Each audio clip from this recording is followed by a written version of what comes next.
BJP की विचारधारा उनकी सोच के खिलाफ है। वो देश पर आक्रमण कर रहे हैं, लेकिन इन 9 सालों में उन्होंने एक भी सेक्टर ऐसा नहीं है जिसमें हम कह सकें कि तरक्की हुई है। सारे एयरपोर्ट बेच दिए इन्होंने, जहाज बेच दिए, आसमान बेच दिया, धरती बेच दी, पाताल बेच दिया, सब कुछ इन्होंने अपने लोगों को बेच दिया है। हाँ, देश हमारा परिवार है और इस परिवार के लिए हम लड़ रहे हैं। देश ही हमारा परिवार है।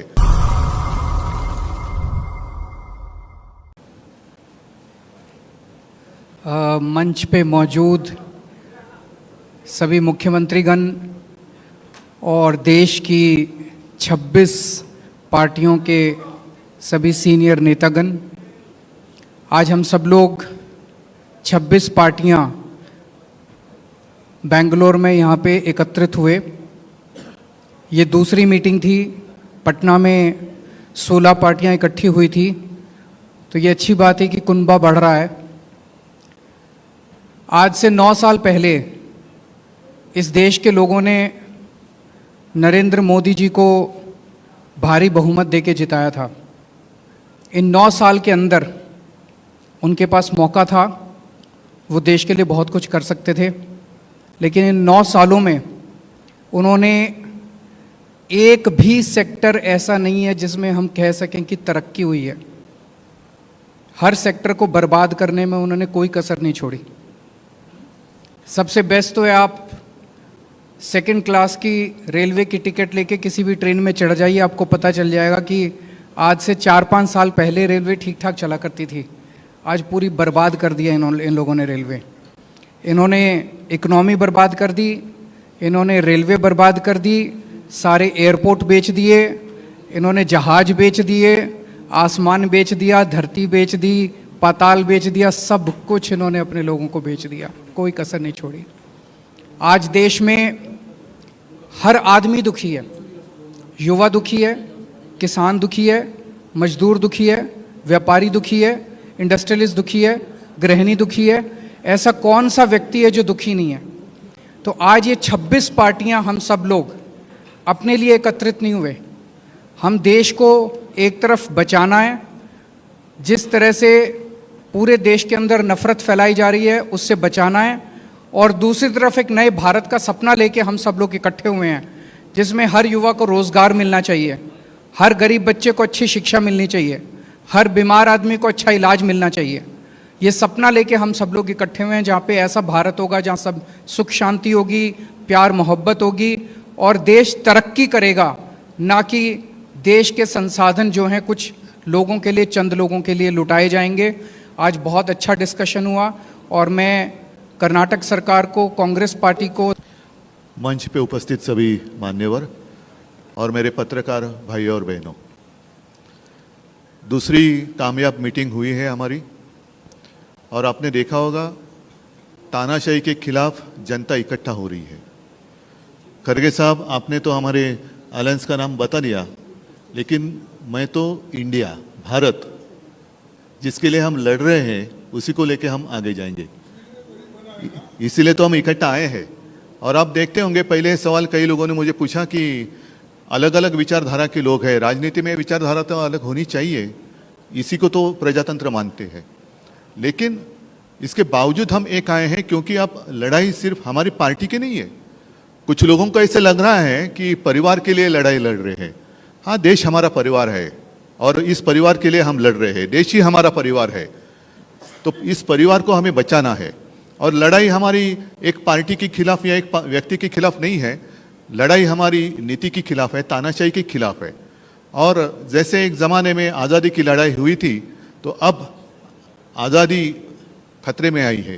तो इस आज़ादी के लिए हम सब इकट्ठा आए हैं और पक्का भरोसा है कि हम कामयाब रहेंगे, हो जाएंगे। और देश के जनता के मन में एक डर है कि अब क्या होगा, तो हम इतना उनको एक एहसास दिलाना चाहते हैं, कि विश्वास दिलाना चाहते हैं, डरो मत, हम है। जैसे एक वो पिक्चर आया था, मैं हूं ना, वैसे हम है ना। आप क्यों डरते हो? चिंता मत करो। एक व्यक्ति या एक पार्टी मतलब देश नहीं हो सकता, पूरे देश की जनता मतलब देश है। और देश की जनता अब इंडिया और भारत बनकर सामने आएगी। अपने देश को हम सुरक्षित रखेंगे।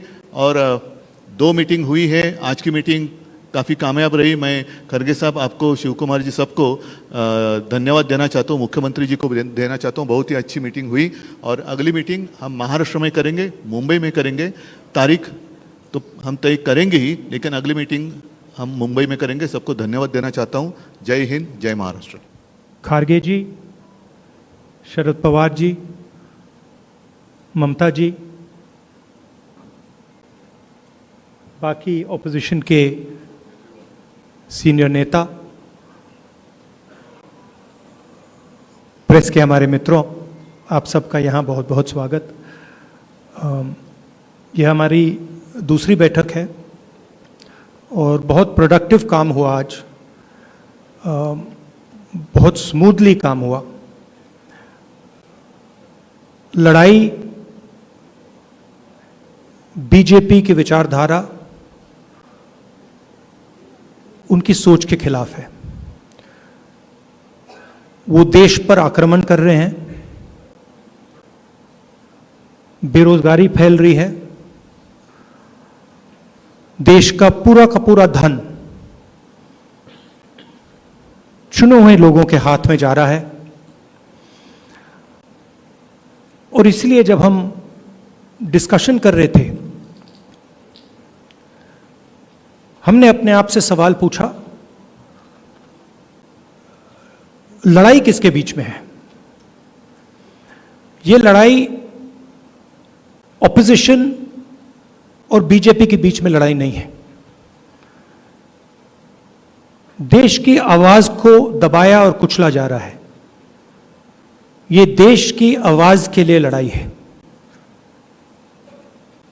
और इसीलिए ये नाम चुना गया,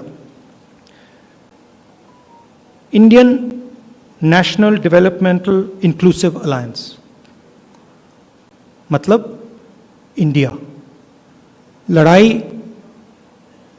एनडीए और इंडिया के बीच में है, नरेंद्र मोदी जी और इंडिया के बीच में है, उनकी विचारधारा और इंडिया के बीच में है।